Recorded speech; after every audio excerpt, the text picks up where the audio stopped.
like to call this meeting to order. Great. And Please start with stand the for Pledge of Allegiance.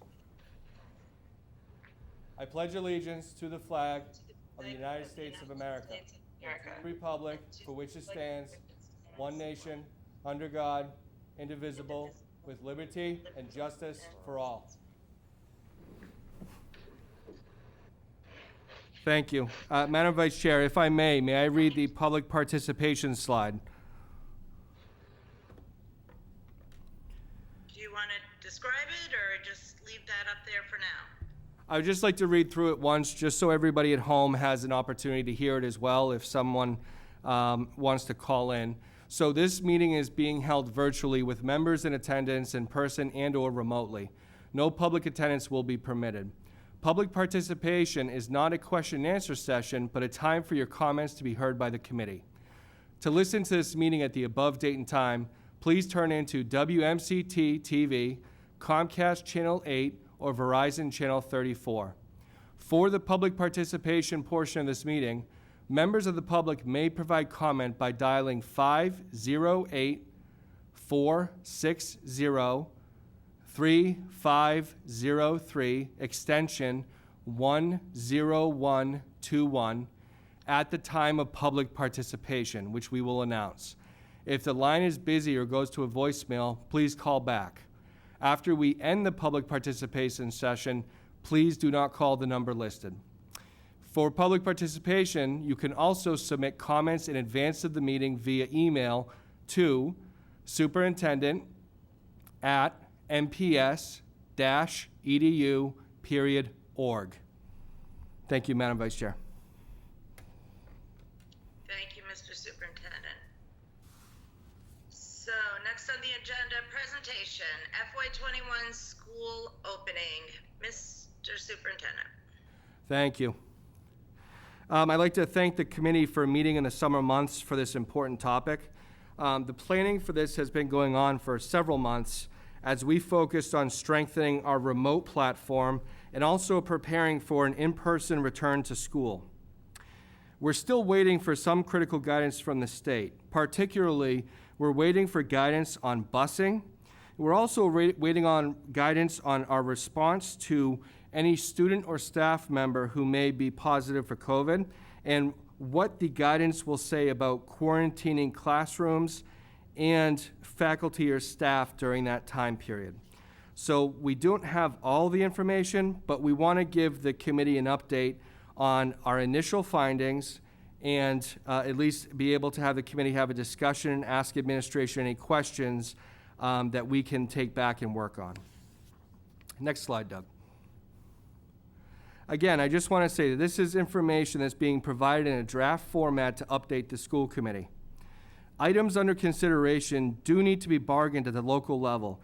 This is presentation for informational purposes only, and we do understand and recognize we have a duty and a responsibility to bargain at the table, not in public. So, in understanding that, some of the details of what we're working on still need to be worked out with our several labor groups. Our intent is to answer the larger questions of feasibility tonight on the three plans that the commissioner has given us. Next slide, Doug. Just to highlight, please, we are begging everybody, please fill out the bus pass survey so we know exactly how many students need to use the bus. This is more of a PSA, a public service announcement.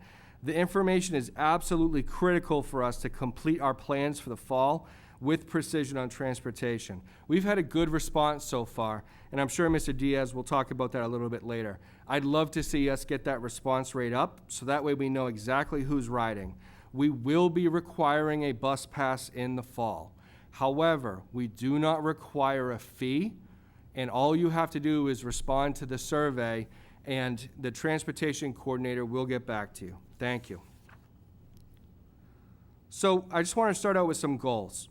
So when the administration started working on these plans months ago, one of the things that we've always put at the top is the safety of our students and our faculty and staff are at the forefront of our decision making. Any plan we're putting forward, we want to make sure that it meets the standard of safety first. Second, we want to reflect our priorities for groups of students who need in-person instruction. And we'll talk about that a little bit later when we discuss our hybrid models. And third, we need to be able to switch between plans as needed for our experience with the coronavirus. It is very likely at some point that there could be additional community transmission. And if that happens, we need to be able to be flexible, to be able to move plans with the rest of the state as well. In both of our full return and hybrid return models, we're recommending to the school committee that kindergarten be an AM/PM session every day. We feel that this is the best model for kindergarten classrooms with a focus on literacy. The K model for kindergarten should not be desks and rows. That does not fit our understanding and our priorities for a return to school when it comes to kindergarten.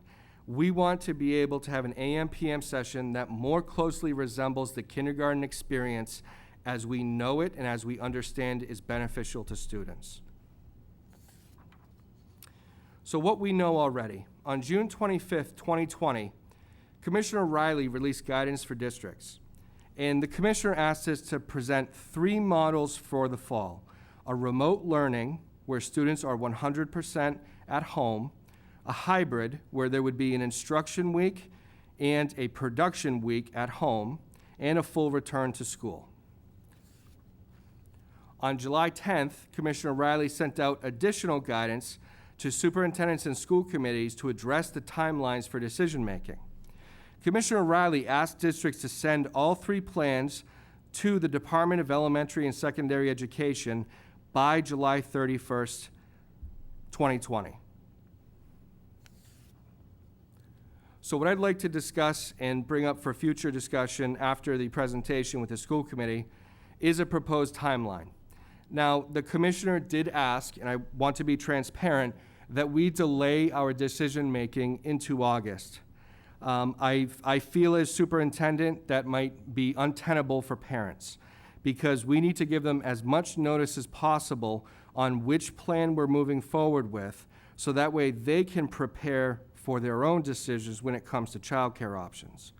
So a proposed timeline: tonight, we're going to discuss our initial findings and have a discussion from the school committee level about any other needed items.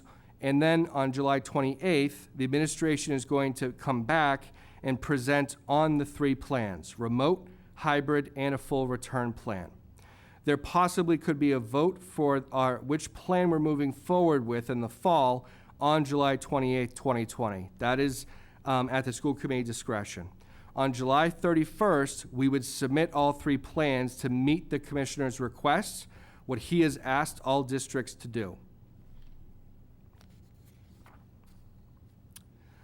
So when we started our work on opening for fall 2020, we created 3 committees focused on different tasks.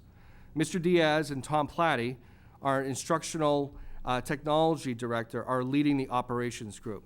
Mary Murphy, Jody O'Brien, and Lynn Medalliou are leading the instruction group. And Patricia Brown and I are leading the communications group. I'd like to just take a moment, and I'm going to ask Mr. Diaz just to update the committee on the work of the operations group. Tonight, I'm not going to ask Ms. Murphy and Ms. O'Brien to update the committee, because they are going to be leading the discussion on the 28th on the remote learning plans and the instructional pieces of our hybrid and full return plans. So Doug, if you don't mind, can you just give us an update of where we are with the operations group? And specifically, can you highlight what we've done so far for PPE, which is the protective equipment we've bought? Absolutely, Mr. Superintendent. Thank you. Just a quick 2-minute update for the entire committee.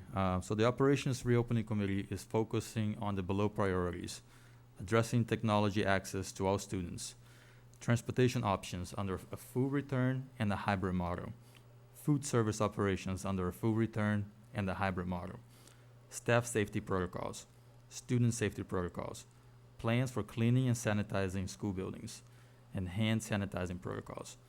Within those, I do want to highlight some of the high-level operational items that we're focusing on right now. For food services, the model that existed back in March will not exist anymore in the fall. There will be significant changes with continued meal access and maintaining physical distancing becoming a top priority. Our preliminary plans include serving in non-traditional locations, from non-traditional locations, as well as eating in non-traditional locations. For example, students may be handed breakfast immediately upon entering the schools from breakfast carts, and they may eat in their classrooms or in the cafeteria or in the gymnasium. Speed and efficiency become critical under this new model. The traditional method of accounting for student funds and collecting money does not fit this new mode. For this reason, the administration is seeking approval to enter the Community Eligibility Provision Program with DESE, which is the CEP. CEP would allow the Marlborough Public Schools to serve a free breakfast and a free lunch to all students in the district, and would eliminate administrative burdens of collecting applications and funds from families and students on a day-to-day basis. Approval into this program would be a big win for Marlborough and Marlborough families under our new reality in the fall of 2021. Transportation. As the superintendent mentioned earlier, it is critical for us to understand exactly how many students wish to ride the bus in the fall. While we don't have the final guidance yet, what we know right now is that we may be limited to 25 students in the buses, which is about 1/3 of the amount of students that we can normally put in the buses at the elementary level, and that creates some difficulties for us. Stephen Phelan, our transportation coordinator, as well as our clerical staff at the schools, are working hard to reach all families and get an exact idea of how many families, how many students wish to ride in the fall. Right now, we have 66% already registered to ride at the elementary level, 51% registered to ride at Whitcomb, and 40% registered to ride at Marlborough High School. We urge families to please respond to the survey that's been sent out, or to any communication that you receive from the schools in the interim. This is very critical information to us. PPE purchases. Already, the district has moved fast to acquire an arsenal of PPE for the fall, so that we can keep both our students and our staff safe. What we have on hand, or is being shipped right now to the school department, is 110,000 disposable masks, 20,000 reusable masks, 20,000 pairs of gloves, 2,200 clear masks, 1,100 face shields, 1,100 KN95 face masks, 1,100 isolation gowns, 1,100, and those are accurate numbers, they just happen to be 1,100, canisters of disinfectant wipes, 1,000 individual bottles of hand sanitizers, 500 safety goggles, 400 hand sanitizer dispensers, and 200 gallons of sanitizer, 200 spray bottles for sanitizing, 81 non-touch handheld thermometers, and 10 aerosol sanitizer applicators for sanitizing of school buildings. As I said, these items are either already in district, 90% of them are, or being shipped as of right now. Thank you, Mr. Superintendent. Thank you, Mr. Diaz. I appreciate that. What Mr. Diaz brought up about the lunch program is absolutely critical. If we are approved for CEP, that is going to be an incredible gain on efficiency for us. We will not have to worry about collecting dimes, quarters, nickels, and pennies. We will be able to get the children served faster. And we really think that could be a game changer for us going into next year to really make our plans work well. So I appreciate your work, Mr. Diaz, on continuing with that. Would you advance the slide for me? In our initial findings on a full return, we reviewed our instructional space in all of our buildings. We can accomplish a fuller return using the 3-foot distancing in the Commissioner's guidelines. I want to be clear. The Commissioner's guidelines said that 6 feet is preferred. However, the minimum amount of space between children, seat to seat, is 3 feet. So we cannot do a full return at 6 feet. That is not possible. We lack both the space and the faculty to make that happen. For example, in one of our elementary schools, we would need upwards of 50 classrooms. And at most, we only have 38 full classrooms that we could use. So we lack the space. We also lack the ability to then hire 14 additional faculty at every single school. So it doesn't really account for the economic conditions we're currently in as well, that hiring faculty in those numbers is just not feasible. So when we looked at our full return model and started to go building by building, looking at all of these different functions and areas, we feel that a 3-foot distancing can be accomplished. However, we cannot do a 6-foot distancing. I wanted to just show everyone what a classroom looked like at a 3-foot distancing between the chairs. So this is one of our classrooms over at Richard, and I asked Dr. Skaza to just take a picture of a classroom with a 3-foot distancing. And again, this is only an example. It's probably not what you're going to see in the fall, but I wanted to thank Dr. Skaza for quickly getting back to me and sending me a picture, so that way we can show the community what a 3-foot distancing really looks like in terms of an elementary classroom. So without guidance on busing, we're concerned that this will be the bottleneck of any planned in-person return. And as Mr. Diaz talked about, we're currently working under the condition and under the assumption that we're going to have about 1/3 capacity in our buses. So what that really comes down to is about 1 student per seat. That's the general guideline that we're working on. So we're looking at potentially having 25 to possibly 27 students on a bus if there are siblings. So it's clear to us that in a full return model that we may have to run 4 tiers instead of 3. So what's a tier? So in the morning, when students are picked up for high school, that's 1 tier. And then they move from the high school to the Whitcomb School, and they pick up those students. That's our 2nd tier. And then the buses go out and do our 3rd tier. That is the elementary school. So currently we have 3 tiers. In a full return model, we would need a 4th tier. Because of the number of elementary students we have, we would have to split that. What this also would do is we would have to limit the school day by at least 45 to 55 minutes at each level. So the Marlborough Public Schools would also need a time on learning waiver from the state. That would be very important. Otherwise, we would not be able to make that model work. So just a little bit more on the 4 tiers of busing. We would have to split our 4 elementary schools into 2 groups. 2 starting at the normal time, which is currently 8:50, and 2 starting slightly later, which is around 9:35. And that's just an example that we've run to be able to make the numbers work for the number of students that we have to transport. Kindergarten would be coming in the morning. They would be having a half-day run. The PM would start half-day with their bus run, and they would go home on the afternoon buses. So, just so we're all clear, this means our buses will be running all day. There will not be very many breaks in busing.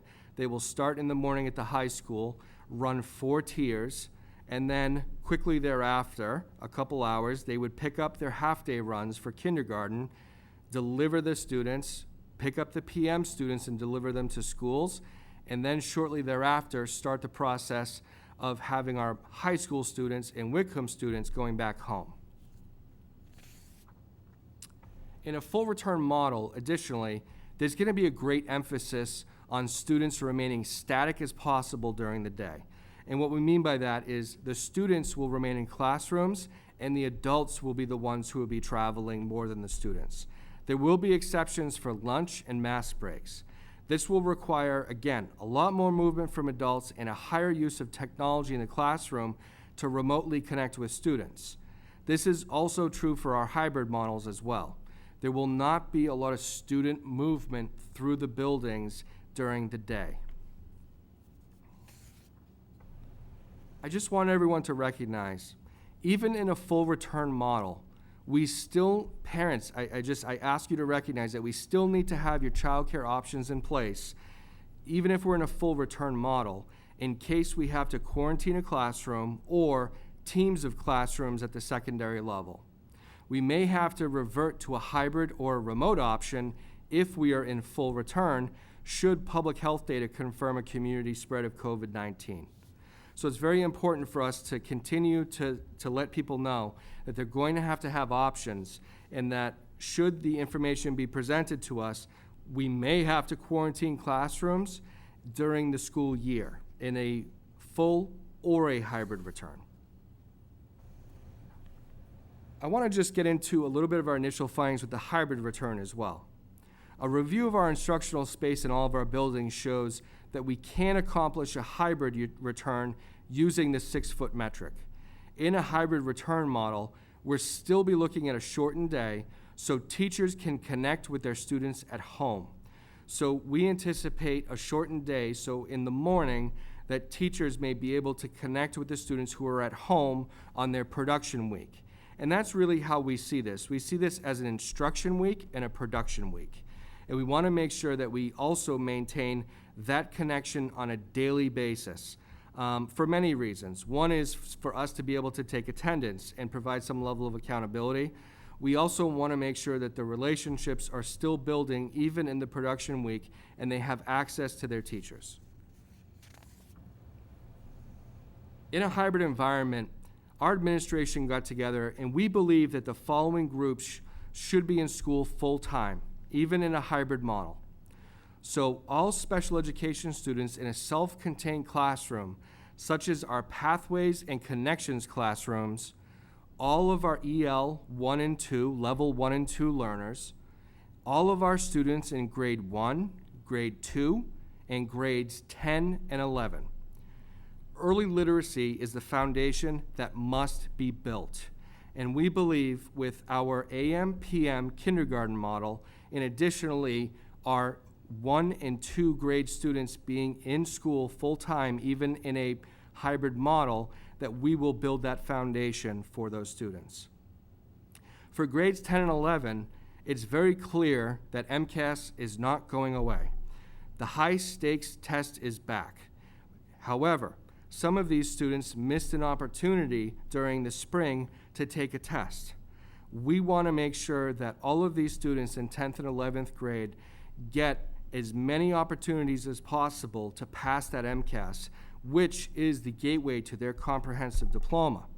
So we want to make sure that those 10 and 11 students have a full-time experience in high school. I also wanted to show folks what an elementary classroom looks like with a 6-foot distancing between the desks. Again, this is an example only. It will look different in the fall. And we just wanted to show you what the 6-foot model versus the 3-foot model looked like in an instructional space. Thank you. We did survey parents on specifically if we had to do a hybrid return, what would be the scenario that you would choose first, second, or third. So we got some great data out of this and we wanted to share it. And I want to thank all the parents who were responding to this actually up until we had this meeting. We were still getting responses. So I appreciate every single person who took the time to fill out this response. And again, the data from the survey was strictly about if we have to do hybrid, and that is what we move forward with, what is the model that would work best for you? So what we found is the preference would be for parents to have the 1 week on, 1 week at home, which is the red bar under the first choice. So on the far left, you see the blue, red, and yellow bar. The red bar is the 1 week at school, 1 week at home. The blue bar is an AM/PM half-day sessions, and the yellow bar is 1 day on, 1 day off. So when I look at this data, when we ask people to rank choice these 3 options, which were provided in the commissioner's guidance, we also see that the AM/PM was the most consistent third choice, or least desirable choice for parents. So as we've been developing our hybrid return, we have been focusing on a week at school and a week at home, the instruction and the production weeks. Our findings from the survey also gave us a little bit of strength towards our grant request, which we just put in, and actually we're asking the school committee to accept tonight. So our survey data reflected our need for internet options for families. We can utilize the grant funds that we've been given access to purchase hotspots for families who need them, who don't have connectivity or are using a cell phone to provide access to the home. And what we found is, for families with the first language of English, close to 3% of them are using their cell phone as their internet, and additionally, 0.5% do not have access to the internet on a daily basis, only at work. For our families where Portuguese is the first language at home, 7% of those folks are using their cell phones as their access to the internet, and 11% of our families where Spanish is the first language are using their cell phone to provide access to the home. So when we looked at the grant that we were receiving, it was the ESSER grant, which is for any COVID-related expenses, and it was basically sent to districts using the Title I formula that we're already used to. It opened up about $750,000 for the district. And there were a couple priorities that we immediately looked into for in-person a return, whether it be hybrid or a full return. And the first was, we need to purchase hotspots for families who are using one cell phone, because when that cell phone leaves the house, so does the access to the internet.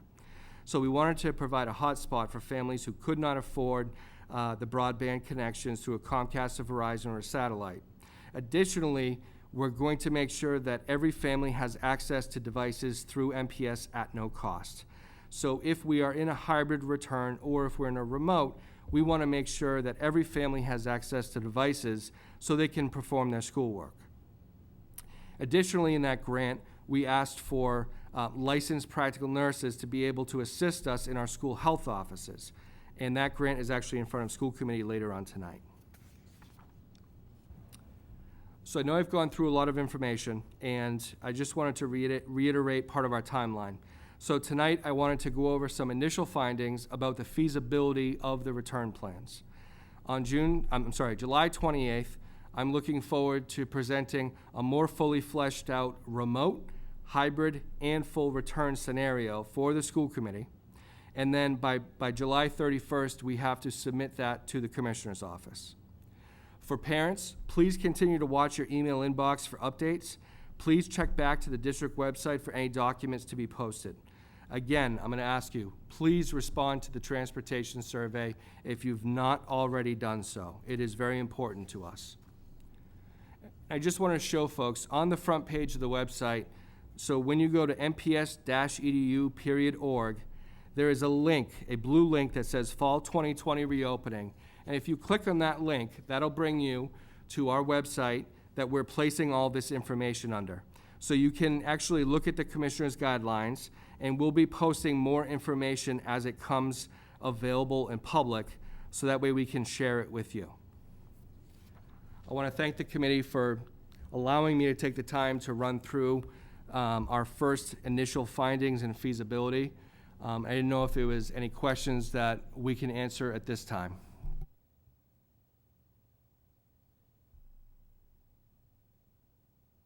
Any questions from the committee?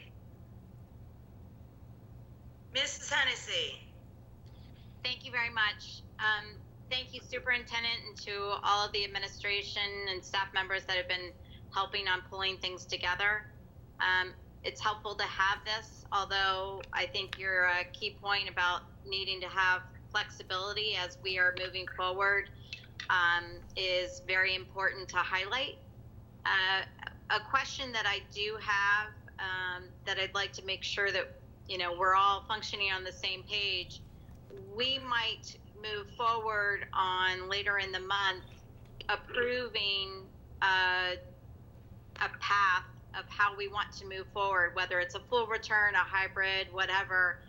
And does that stand true that we can move forward in that direction, or is it possible that the governor and or the commissioner may make changes to that plan?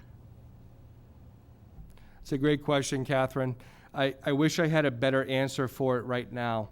What I feel is that this is a local decision. I have not seen anything that would lead me to believe that when we publish our 3 plans and push them to DESE, that DESE is the one, and I'm speaking about the state Department of Elementary and Secondary Education. That's what I mean by DESE.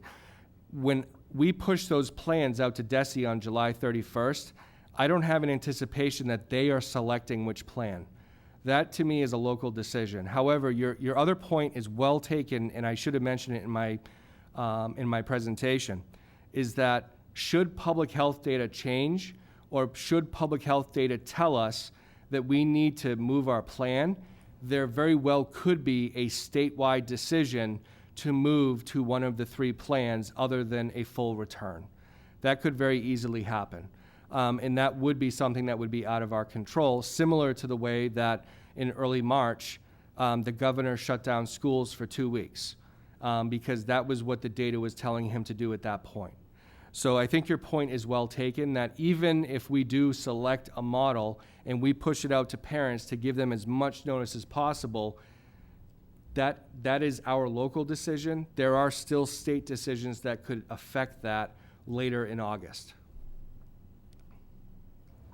Thank you for that clarity, and that's really what I was hoping to establish, not only for us, but as well for the community, to really understand that we can move forward on making as many decisions as possible on our end, but they could still be superseded by the state government pretty much at any point in time. And so flexibility is going to be necessary, as well as patience.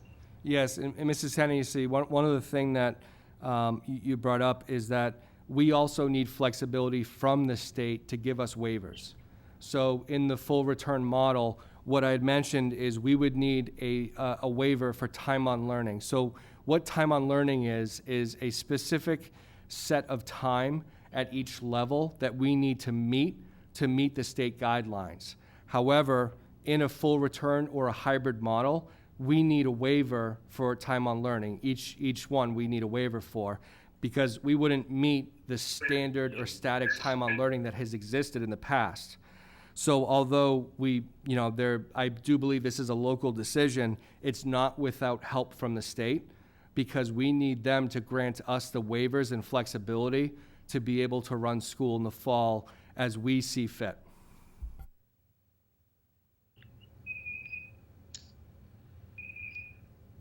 So, can you hear me?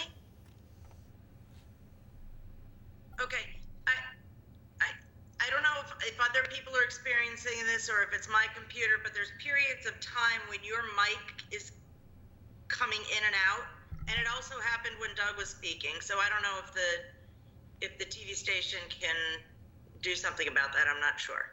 That's through Teams. That's not something. It's on the cable. It should be coming through clearly. Oh, okay. So, okay, other people can hear you. All right. Catherine, did you have any other questions at this point?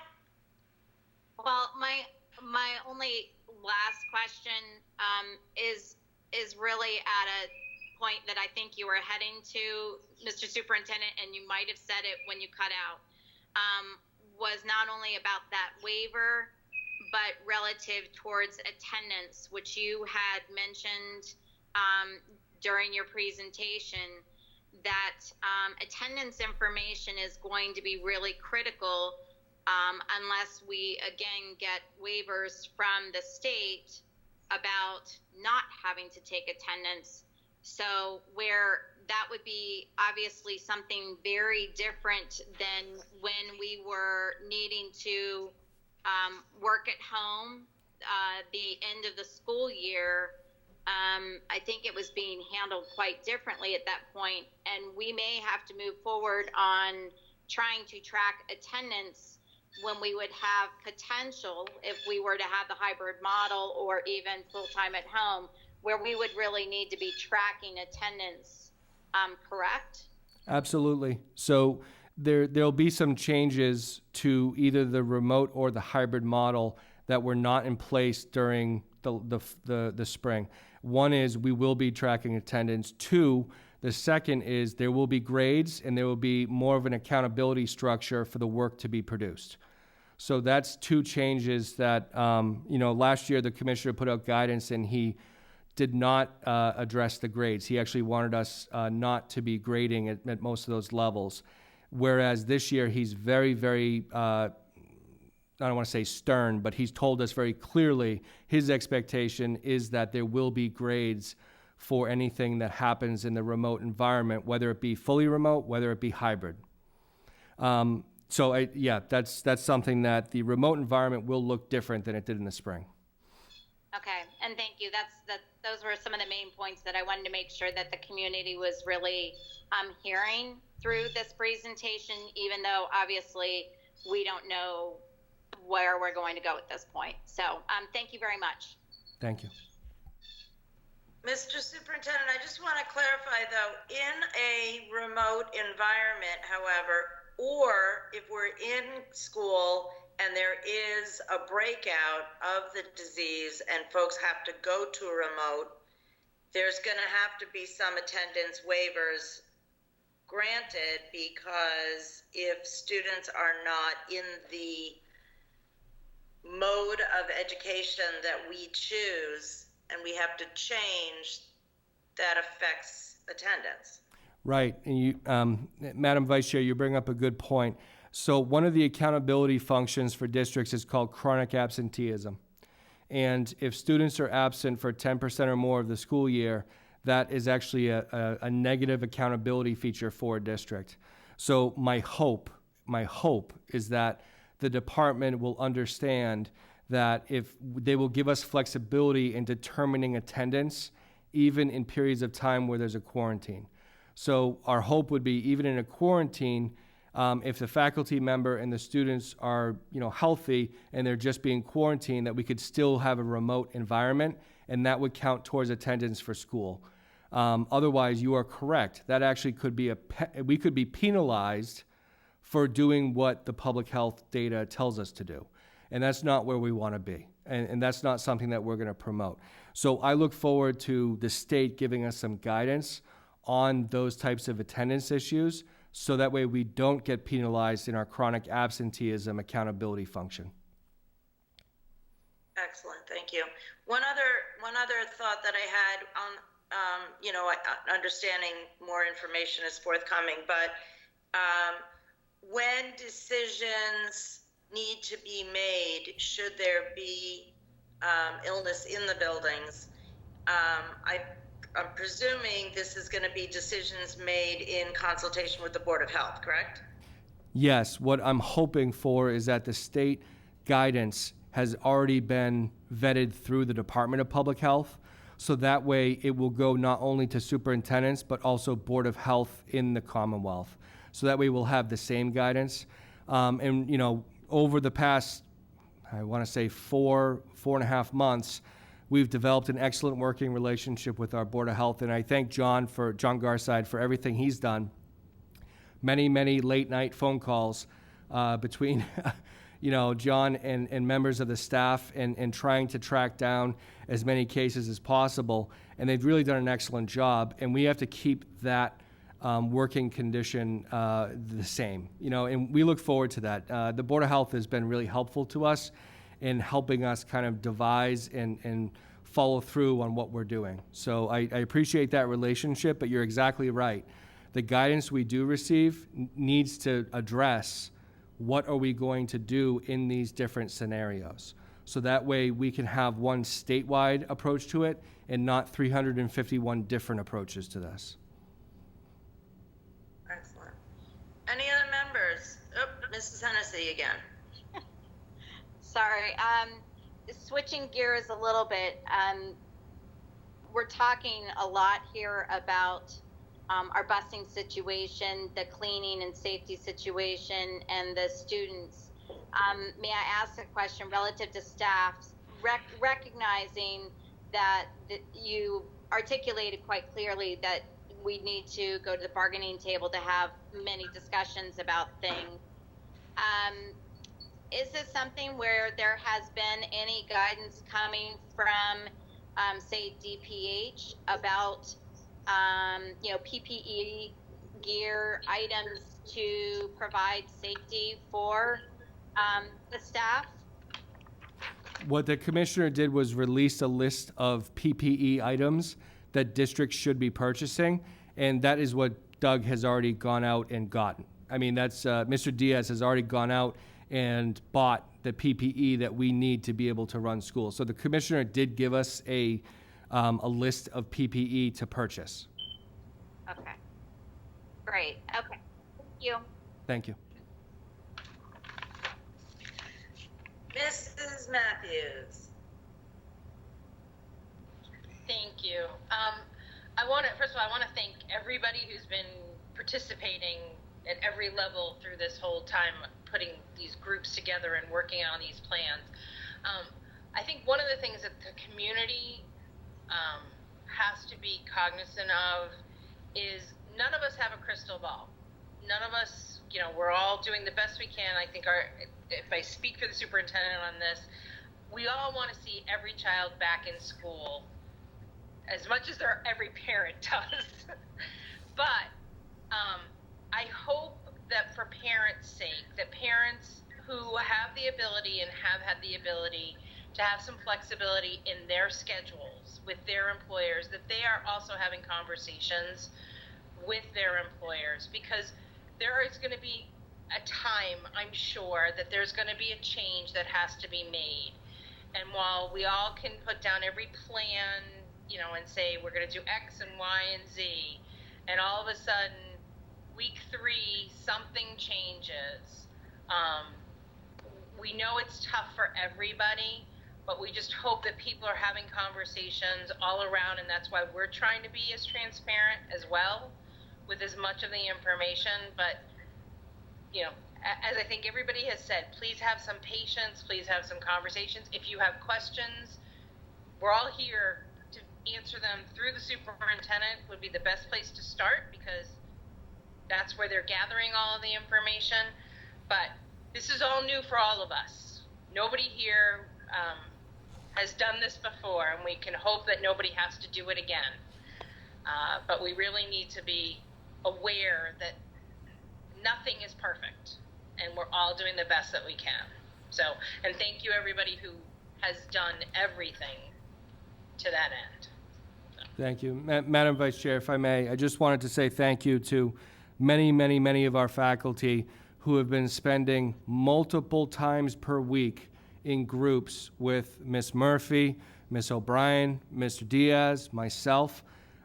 We've had a lot of our faculty working nonstop, and there has been no summer break for them to help us develop some of these plans and be ready for the fall, whatever we choose.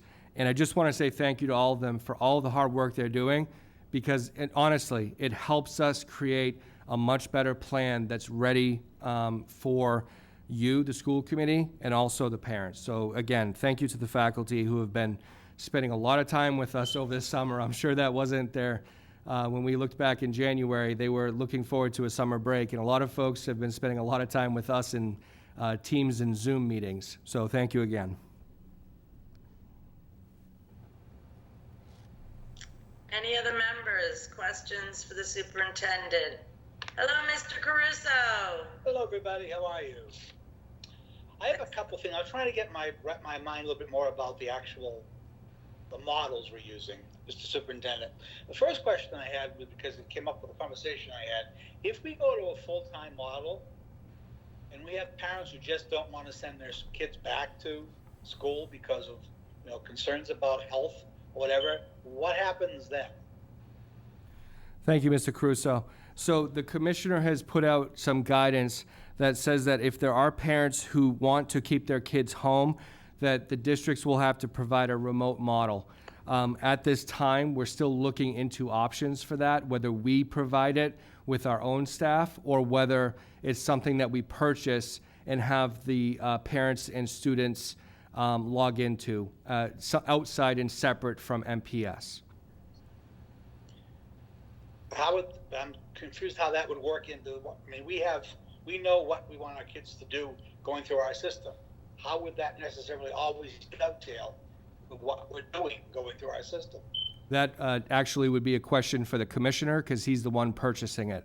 And I only say that with half-hearted because we've been asking that same question as superintendents, because there's only so much that we can provide. Hold us responsible, and the students responsible for MCAS stuff. Right. They better make sure we're not going on two different directions when it comes to preparing students for that. You're absolutely right. And what we're concerned about is running two different school systems.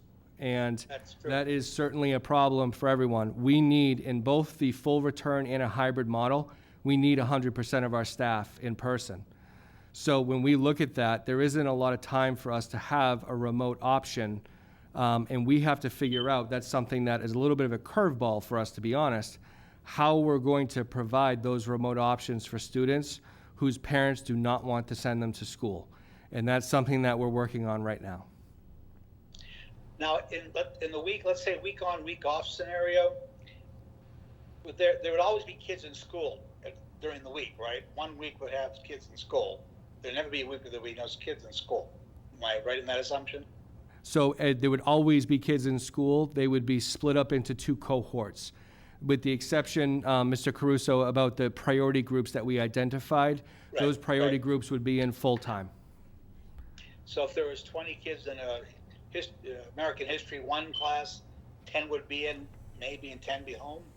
Yes, absolutely. And what we would have to do is try to figure out what the best way to have those 2 cohorts be, whether it be simply alphabetical, A through M, N through Z, or some other version, and then allow some flexibility for families so that way they can make it work as well to keep all of their kids on one schedule. But those 2 groups wouldn't necessarily be doing the exact same schoolwork each week, right? Because one, I forget the terms you used, how you qualified the weeks. You used terms to describe them. I forget what the terms used again. Right, instruction and production. Thank you. So there'd be different things. Yes, Is that what you're and saying? they would be doing different things and having different experiences. Okay. Now, the other question I had, if you're doing the situation where you've got, I understand that the idea of the reasoning behind trying not to have students bingle too much during the day, but what about places and situations where specific types of classrooms are needed, like for instance, science? I mean, you sort of have to do science in a science classroom. So keeping kids in a science classroom, having an English teacher come in may not work if you still need to do science with another group. So I'm kind of concerned how you would do that. Right. Well, what we're trying to do in the high school, and Mr. Riley is working on this, is to have sets of teams, so that way the students in the high school aren't traveling all over the high school all the time. And we're going to have to play a very careful balance, because elementary and high school are totally different in terms of what they can and can't do and what the students need access to during the day. So in elementary models, like something as simple as lunch is totally different at the high school levels, where you have literally 3 floors and multiple levels of students. So you're bringing up a good point in that we're going to have to tailor the models to actually work for what we're going to do. So there might be periods of time where a limited number of students have to travel in the building. We also need to think very differently about how students travel. Here's the example. Students at, the richer school, they might actually go out of the building and go around to the cafeteria, because that actually means they're going to be outside as opposed to walking through the halls. So it's going to be items we do like that make this work. We just have to think very creatively about how we move students around, because what we don't want to have happen, and you're bringing up a great point, Mr. Caruso, we don't want to have a hallway chock full of kids in the middle of the high school. That's like the worst possible scenario. So we need to be very careful about how we move the kids in throughout the building each day. And one last question, and again, it's because of my background. The thing I've heard nothing about is specific situations, art rooms, music rooms, where things are slightly different in the way students necessarily work together.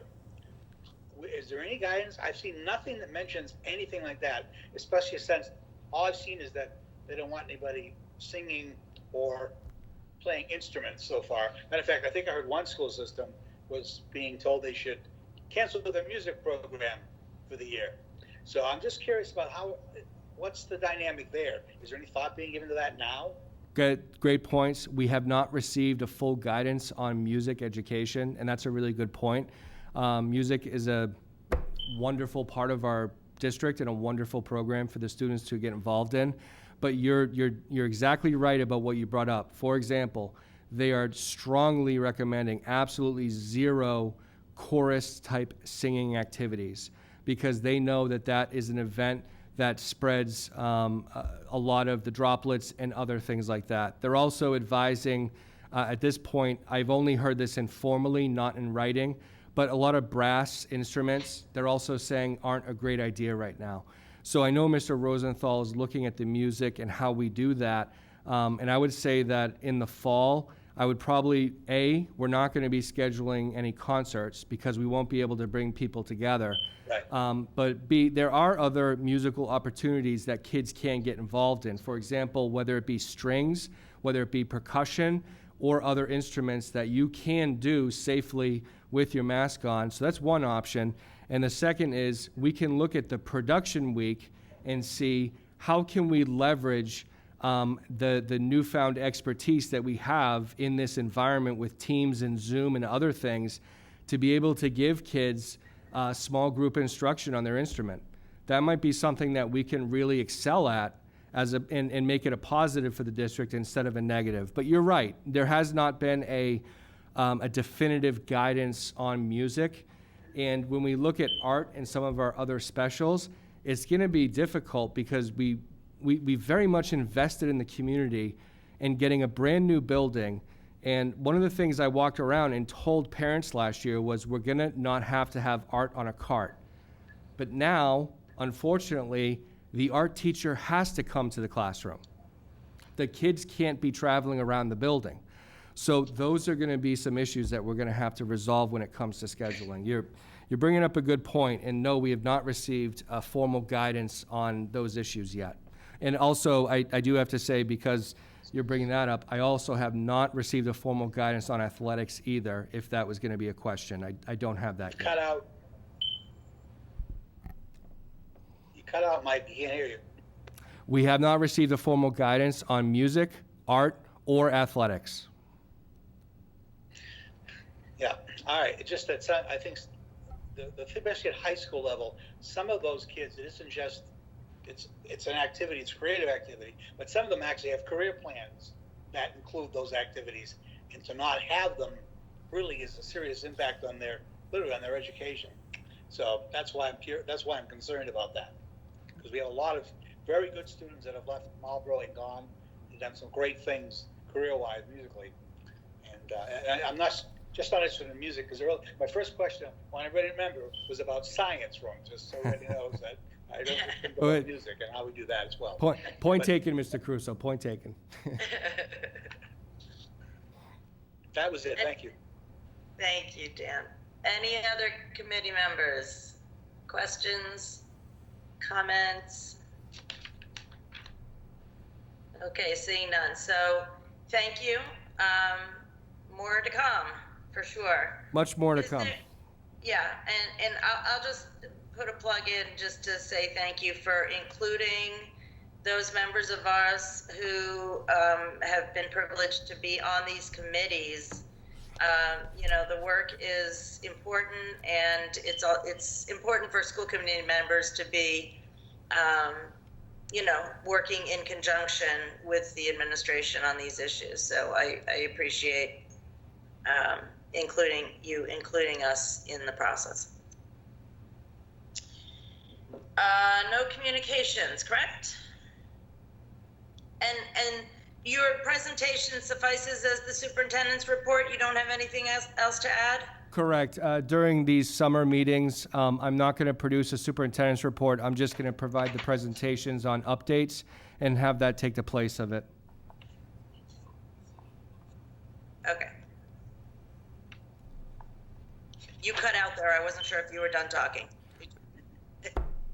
The answer is no. Okay.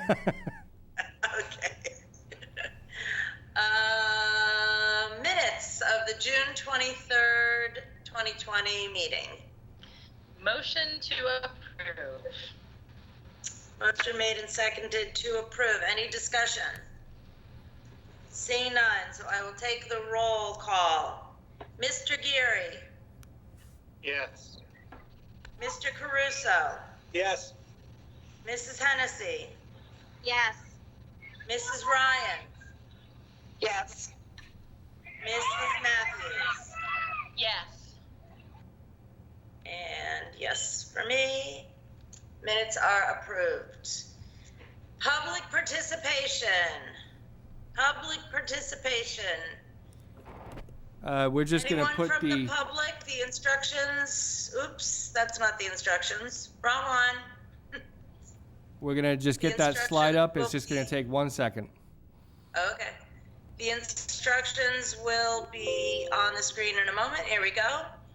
Anyone wanting to be heard, please dial 508-460-3503, extension 10121.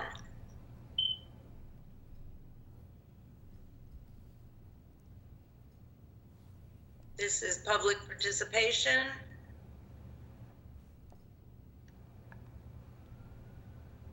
Anyone calling in on that line, it should ring right at the superintendent's seat. So anyone interested in addressing the committee?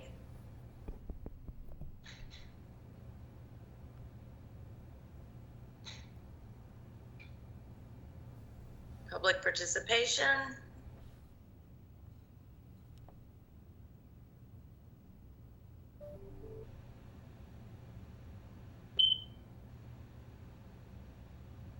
Mr. Superintendent, you are there, correct? Yes, I am. Okay. Not getting any calls. Not so far, and just to let you know, I did not receive any emails either. Ah, Well, I did receive emails not about public participation, but I did have parents reach out to me with ideas about a return, and we've taken all those into consideration, but nothing was for public participation, or nothing was told to me that it was for public participation. yes, Mr. Caruso. I've just got a voicemail from a parent who tells me that the call-in line isn't working. Ah. Nope, it is working. Someone's calling it right now. Oh, there we go. Thank you for calling the school committee meeting. This is a public participation. Can you please state your name and address, and then your comment, please? Jeremy Cavallero, address 656 Farm Road in Marlborough. My comment is a concern of working parents that don't have the ability to have our children watched in a flexible manner or to work remotely. How will the school be handling hybrid or AM/PM split? Will children be able to be watched an extent at the school, much like we signed up for the fall for care for our daughter in kindergarten with Boys and Girls Club for before and after school? How will that be administered in the fall? Thank you. Thank you, Jeremy. We have another call from someone. We're going to go to the next call. Thank you for calling the school committee meeting. Can you please state your name and address for the record? Melanie Mahoney, 131 Bracken Drive, Marlborough, Mass. Thank you, Melanie. And your comment? I actually emailed one of the school committee members simply because I didn't know what the process is going to be. I have two questions. The first is, what will the school? Superintendent commented on schools like Richer, where instead of going through the hallways, that they would, use a route around the building to go into cafeteria. My concern is, when weather does not permit that, how are they going to remedy that issue? And then the second question is more about social emotional concern of kids across all ages, because as a teacher myself in another school district, I'm a high school teacher, I'm concerned that the plan is not even close to what school used to look like for kids. And I'm concerned that that experience for them would actually be more negative than if we just started with remote learning to begin with.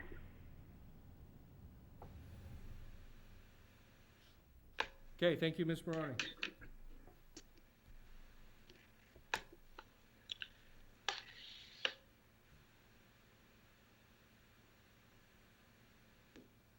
Is that it for the calls?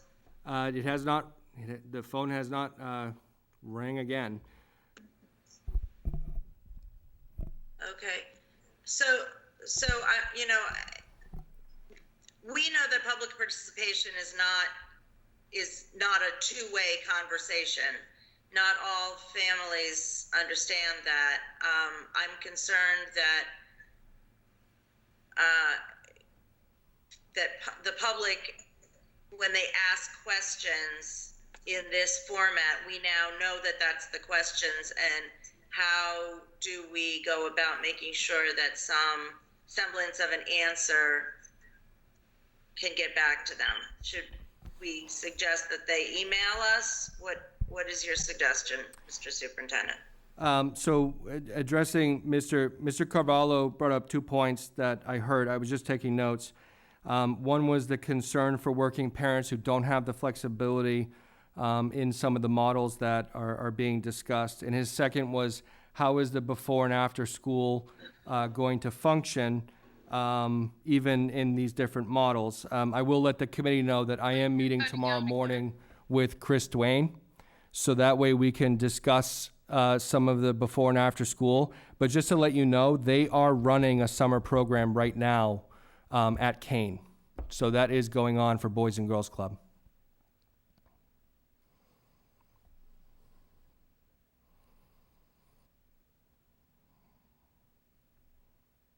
Could you hear me, Madam Vice Chair? Yeah, you cut in and out. It's kind of distracting because it's not consistent. We hear parts of what you say. Okay. Okay.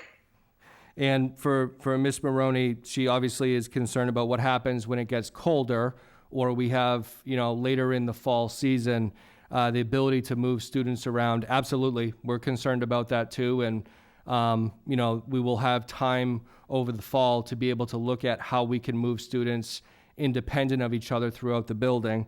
But it's just in the beginning, we're going to have a little bit of a luxury of being able to do things like that creatively. And then her concerns about the social emotional response of students, we have the same concerns. So I appreciate her feedback, and I look forward to incorporating some of these answers as best we can into our next presentation. Excellent, thank you. And thank you for stating, because I did not hear her questions. So, yeah, that's a great point about them being outside when it's cold. Yet another thing that I didn't think about. So, thank you for those who called in. Next, action items.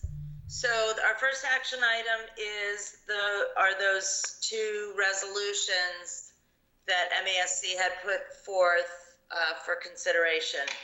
Do we need to read them again, or are people prepared to vote on these resolutions?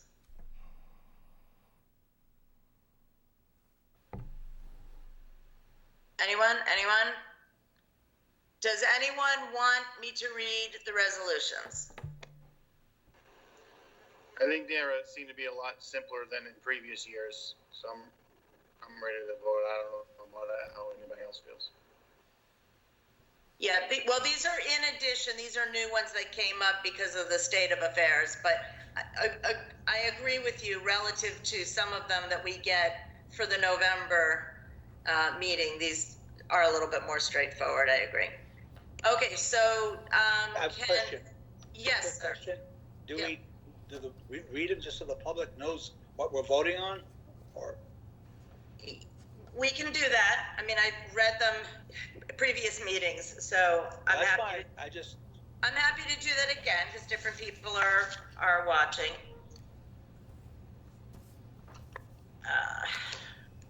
Okay, the first resolution is in regards to COVID-19 state funding. Whereas if schools are to reopen this fall in the midst of the COVID-19 pandemic, it is the responsibility of each school district to do so safely and responsibly. And whereas it is the responsibility of the state to ensure that each school district is able to pay for the enormous additional staffing, transportation, and material expenses required to do this. And whereas the state cannot expect mandatory COVID-19 safety guidelines to be followed without also ensuring that each school district has the funds required to implement these guidelines. Therefore, let it be resolved that the state must guarantee every school district full reimbursement for whatever COVID-19 expenses are required to follow state mandates. We must ensure a statewide school reopening that is safe, responsible, and equitable. There can be no unfunded mandates for COVID-19. And just for the committee and the public's understanding, as of today, 145 school committees have adopted this resolution, just for the record. Do I hear a motion? Mrs. Hennessy. I'd like to make a motion to vote in favor of supporting this resolution. Motion made and seconded to approve. Is there any discussion? Seeing none, I will take a roll call vote. Mrs. Matthews. Yes. Mr. Geary. Yes. Mrs. Ryan. Yes. Mrs. Hennessy. Yes. Mr. Caruso. Yes. And the chair, vice chair votes yes. It is adopted. Thank you. And the second one,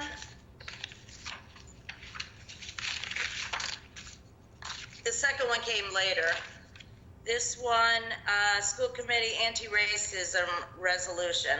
And I'll just say that 44 districts have adopted this. 8 districts have taken the idea and come up with their own resolution. So that's always an option too if people are interested. But whereas as schools have the responsibility to equip students with their civil right of obtaining a free and appropriate public education, it is the responsibility of each school to ensure we create a welcoming community for all students. And whereas it is the responsibility that every district provide to all district staff, including school committee members, annual professional development on diversity, equity, and inclusion. And whereas every district will commit to recruiting and retaining a diverse and culturally responsive teaching workforce. And whereas every district will examine their policies for institutional and systemic racialized practices and implement change with sustainable policies that are evidence-based. And whereas every district will incorporate into their curriculum the history of racial oppression and works by Black authors and works from diverse perspectives. And whereas we as school district leaders can no longer remain silent to the issues of racism and hate that continue to plague our public and private institutions. Resolved that Marlborough and all the school districts in the Commonwealth must guarantee that racist practices are eradicated and diversity, equity, and inclusion is embedded and practiced for our students, families, faculty, and staff.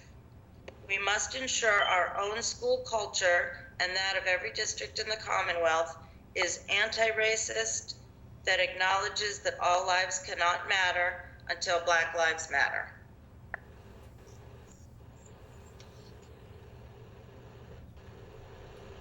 Do I hear a motion? I have a question. I'm sorry, who said that? Little man in the corner. Mr. Caruso, sorry.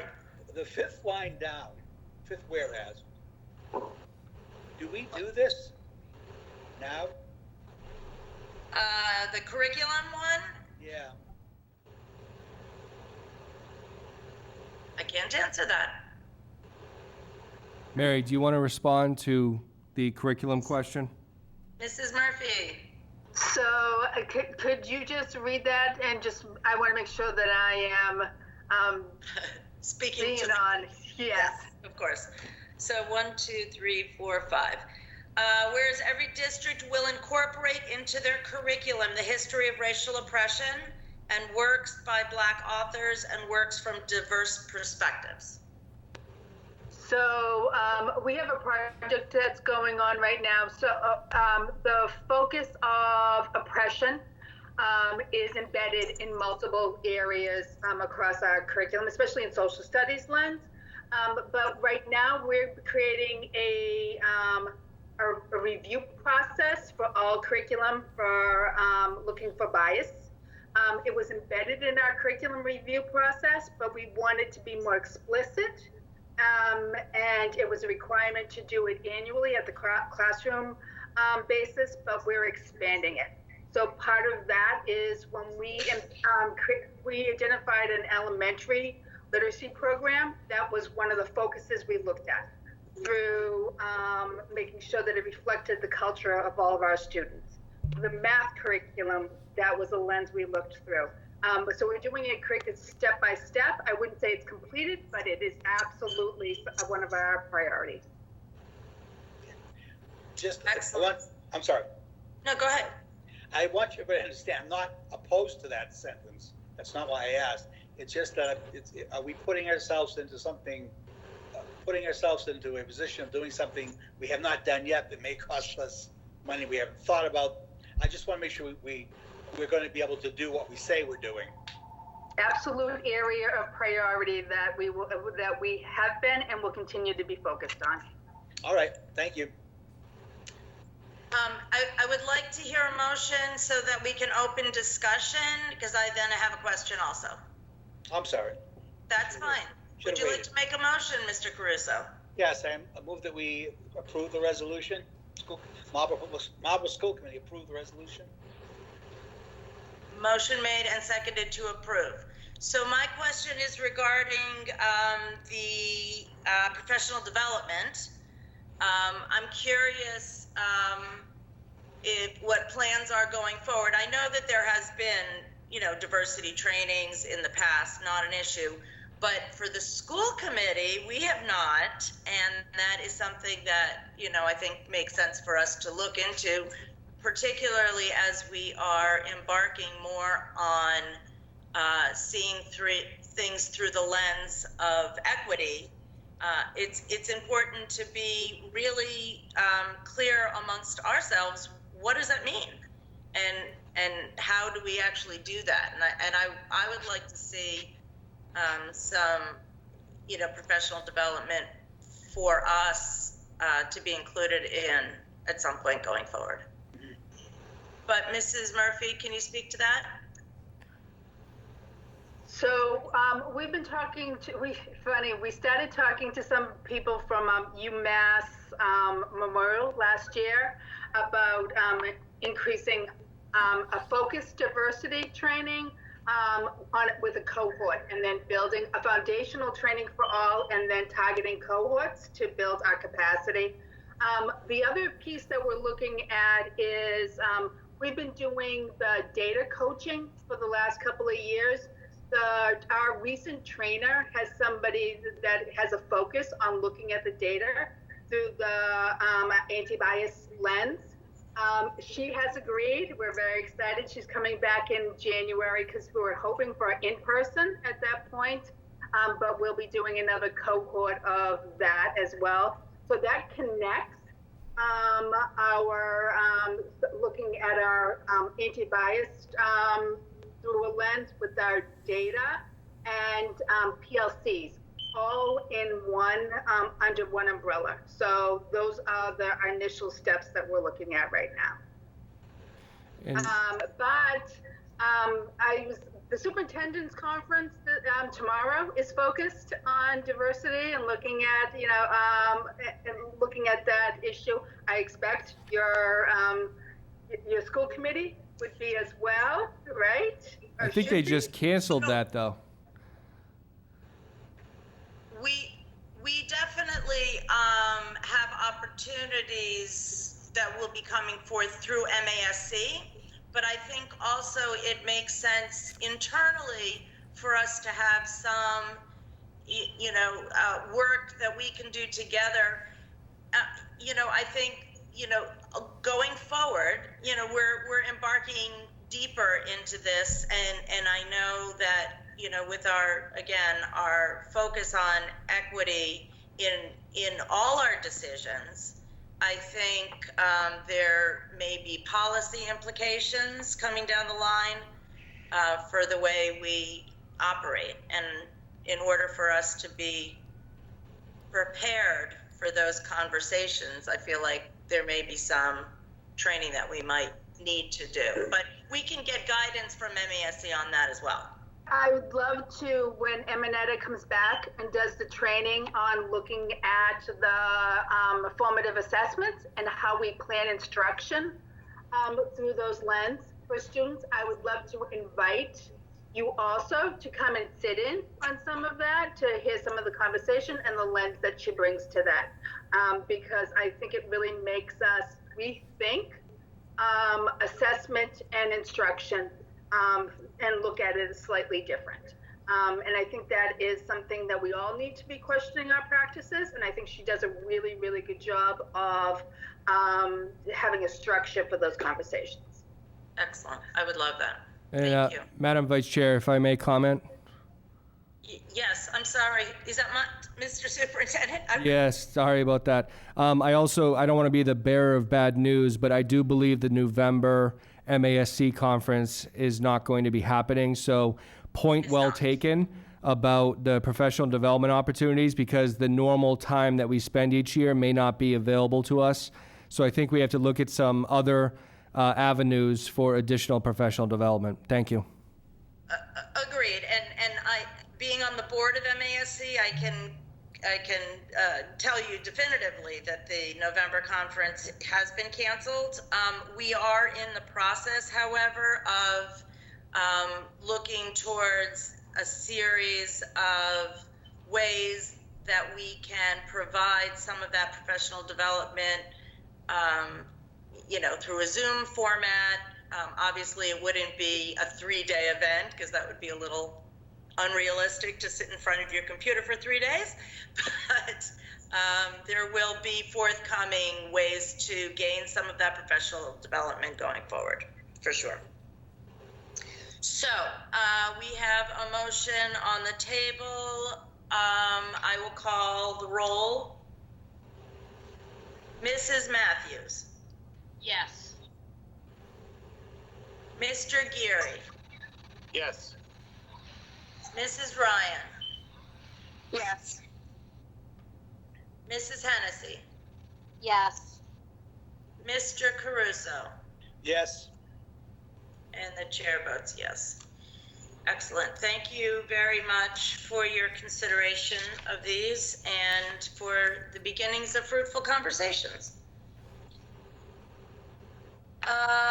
Next, the superintendent's evaluation. I'm on again. Okay, so I have to just gather my information here. So, for those of you new to this process, yearly we are tasked, one of our 3 tasks as school committee members is to evaluate the superintendent. We each submitted our own individual evaluation reports. It's my job to put them all together into one composite report and then report back. I will read through the data points and then I will share a few comments for each category. The first section, and just so you know, I did forward, although at a late hour, so he probably hasn't had time to look at it, but I did have a conversation with the superintendent, so this is not a surprise. The first is an assessment of the goals, the 3 goals that the superintendent was working towards this year: the professional practice goal, I apologize for not having that right in front of me, but the professional practice goal, the consensus was that it was met. The student learning goal, significant progress, and the district improvement goal was also met. Comments, overall comments. The role of the superintendent is a challenging one during normal school years. Since becoming superintendent, you have been challenged with the building of a new elementary school and redistricting. Now you have been faced with the challenge of remote learning due to COVID-19 virus. You have been a great leader who has taken on a lot over the last 2 years. I commend you on your leadership and guidance during these challenging times. Another, I am impressed with your focus on equity across the district. Even during times of financial distress, you keep equity in the forefront of your mind, which is quite admirable, considering the makeup of our district and the pressure throughout our community. As we continue to move forward, there will definitely be a great number of challenges, economic and curriculum support and assessment.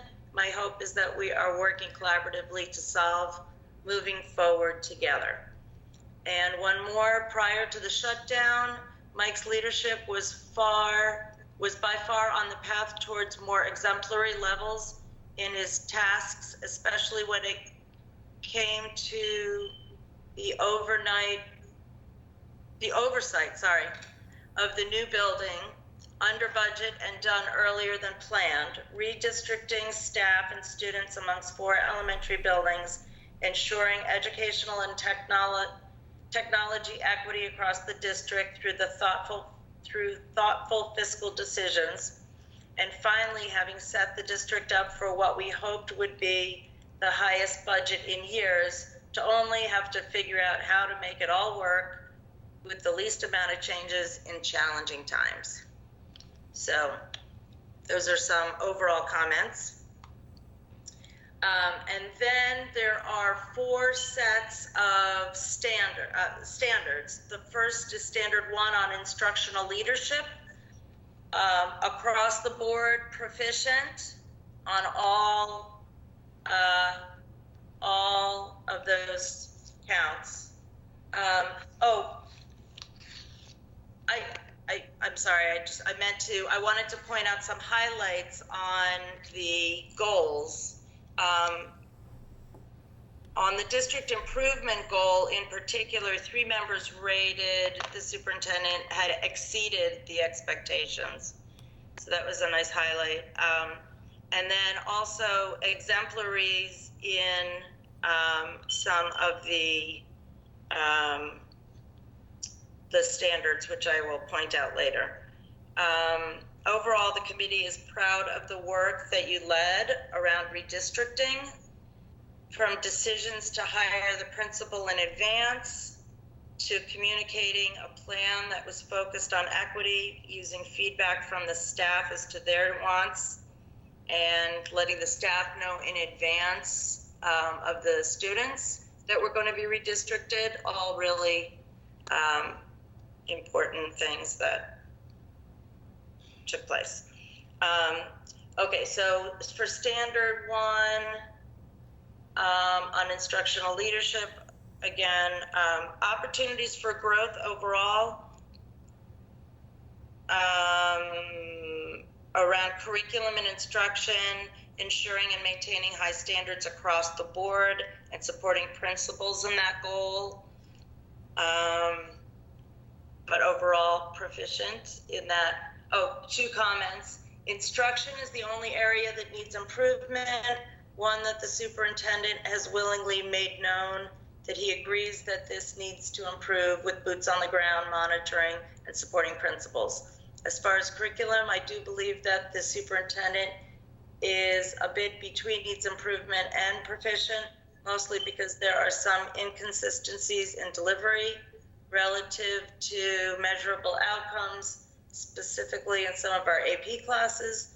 This is a known issue and a focus of improvement needed for the building administrator and staff. Most of our instruction across the district is on target. And another, equity has been on the forefront of the district's goals, and ensuring that leadership executes instruction equitably has always been one of our biggest challenges. I think the superintendent has worked very hard to provide standards and expectations to his cabinet and leaders, but I still think that message is not always making its way down the chain. With the changes that occurred due to COVID, I think some of the gaps became more obvious, both from the needs of our students and the abilities of our staff. The coming months will continue to test these areas. I honestly am rating evaluation as proficient with the assumption, not the actual data, that evaluations were in fact completed. Okay, that's the first standard. Second standard is management and operations. Again, proficient across the board. The only in two cases, in 2D, which is the law, ethics, and policies, and in 2E, which is fiscal systems, got 3 exemplary gradings from different members. And area for growth, as stated in your own self-evaluation, working on adapting the systems to support students' goals more, which is always a challenge with scheduling, to be able to have students be able to fit everything in that they want to do. Performance rating, standard number 3, family and community engagement. Again, proficient across the board.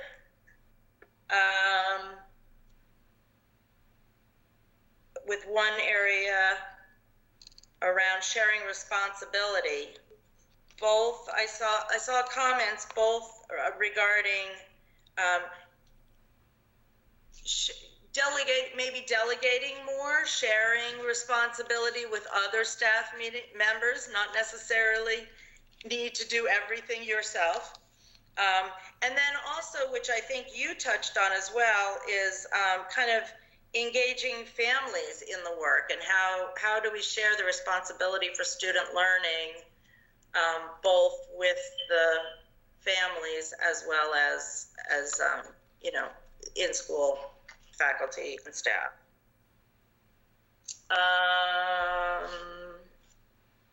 Yep, sure. So comments.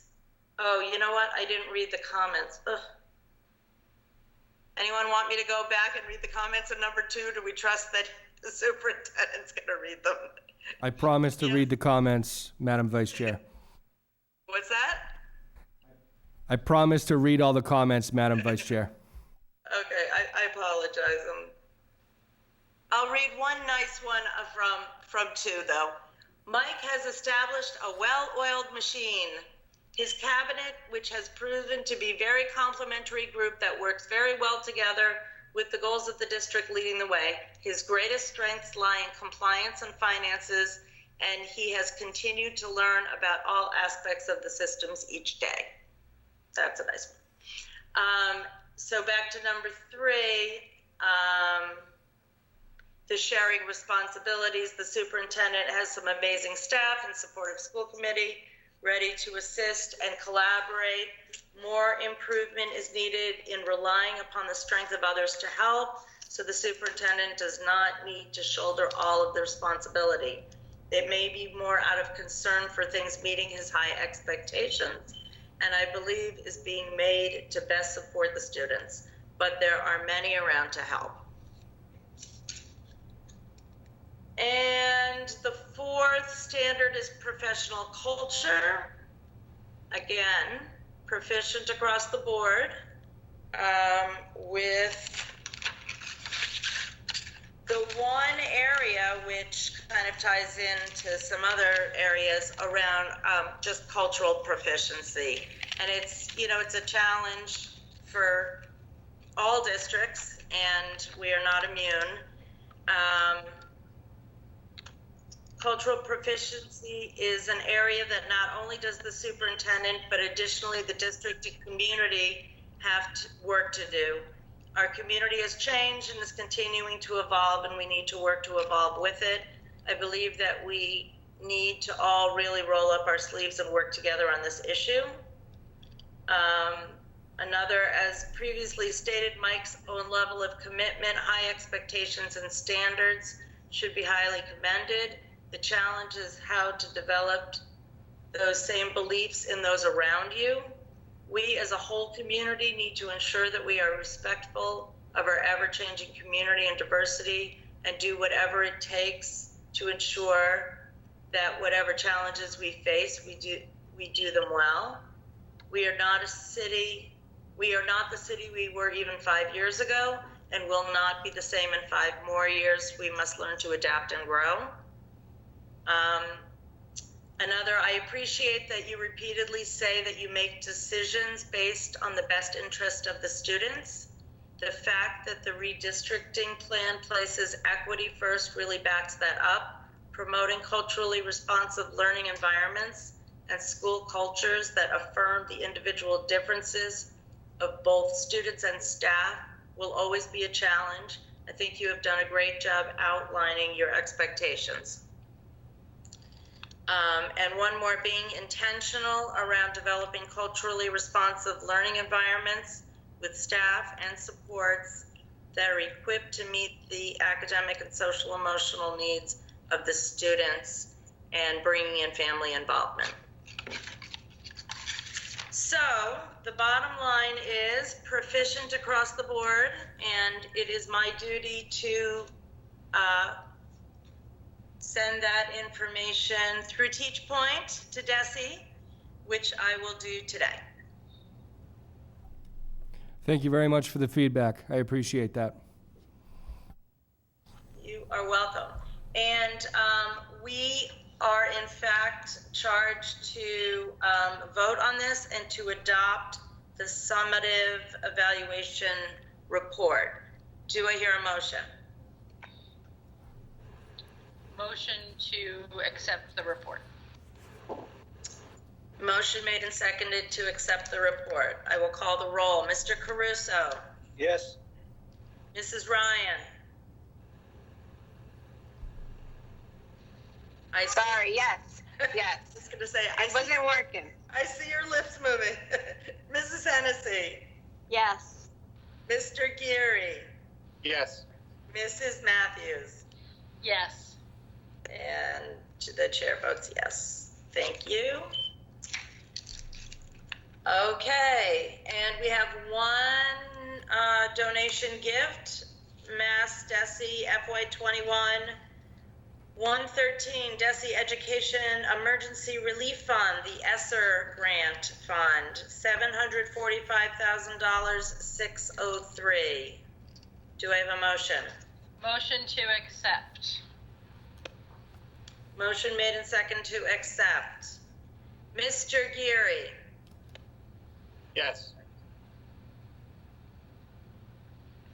Mrs. Matthews. Yes. Mrs. Hennessy. Yes. Mr. Caruso. Yes. Mrs. Ryan. Yes. And the chair votes yes. Thank you. Subcommittees. Any reports of subcommittees? Seeing none. Members forum. Mrs. Hennessy. Thank you. I just really wanted to echo the comments that the superintendent made earlier in thanking everyone who is really stepping up to work on trying to put out potential solutions towards the opening in the fall. Obviously, every year over the summer, there's a certain amount of work that needs to happen anyway. But obviously, there are challenges that have presented themselves, and many folks across the district have stepped up to make themselves available. Very trained to try and make things happen. and to roll with all of the new information that continually keeps on coming forward. And I wanted to thank everyone and to thank the school committee because all of us are having multiple meetings to try and make all of this work. And I really want to acknowledge it and make sure that people are aware, because I think sometimes when folks are not being seen, they don't really know what's going on. And there's a lot of effort being put out there, and I appreciate it. And thank you very much. Thank you, Mrs. Hennessy.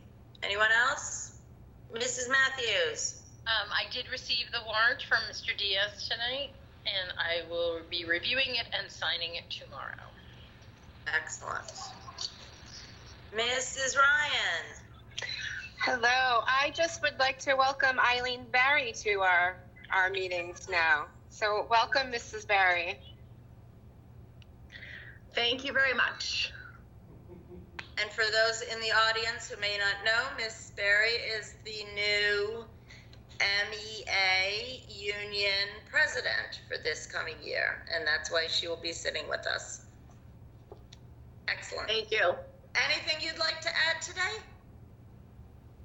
No, I just appreciate the work that's being done and the fact that you've included the faculty.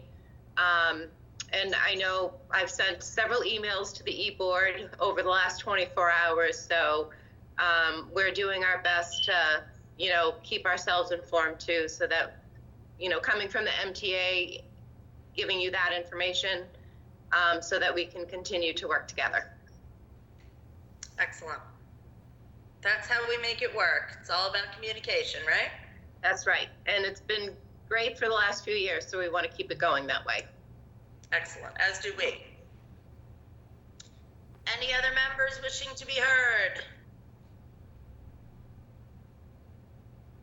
Seeing none. Motion to adjourn. Motion made and seconded to adjourn. I will call the final roll. Mrs. Hennessy. Yes. Mr. Caruso. Yes. Mrs. Matthews. Yes. Mr. Geary. Yes. Mrs. Ryan. Yes. And the chair votes yes. We are adjourned. Thank you.